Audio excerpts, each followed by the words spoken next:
Comment se passera l'après-confinement ? Combien de temps va-t-on devoir rester confiné ?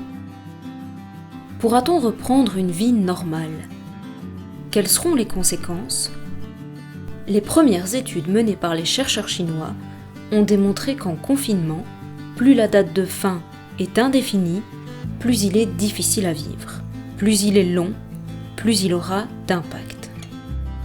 Le stress, l'anxiété, les insomnies, les incapacités, voire même les addictions, les conséquences de la crise sanitaire que nous vivons sont déjà bien présentes. Et le stress post-traumatique le sera aussi chez certains, c'est inévitable. Et dans une perspective plus sociétale, d'autres risques sont à considérer. Une crise économique, la fragilisation sociale, la remise en question à outrance de l'information, des choix politiques bousculés, tant du côté du pouvoir que du côté des citoyens.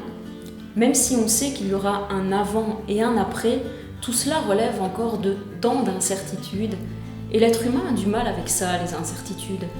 Alors que finalement, ce qui nous fait avancer dans la vie, c'est la curiosité pour ces incertitudes, ces questionnements. Les vents de la vie échappent à notre contrôle, à tout moment, pas uniquement en cette période, et ils apportent leur lot d'épreuves. Ces épreuves qui nous permettent un développement plus grand. Il s'agit donc d'une occasion unique d'évoluer et de se réinventer. Comment ? En se recentrant sur soi-même, dans l'instant présent, en se sentant vivant et conscient.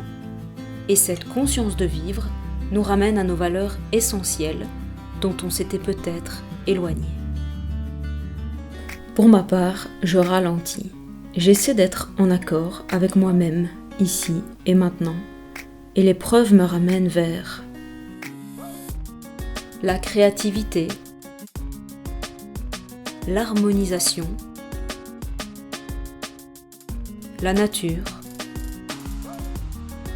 la découverte, le respect,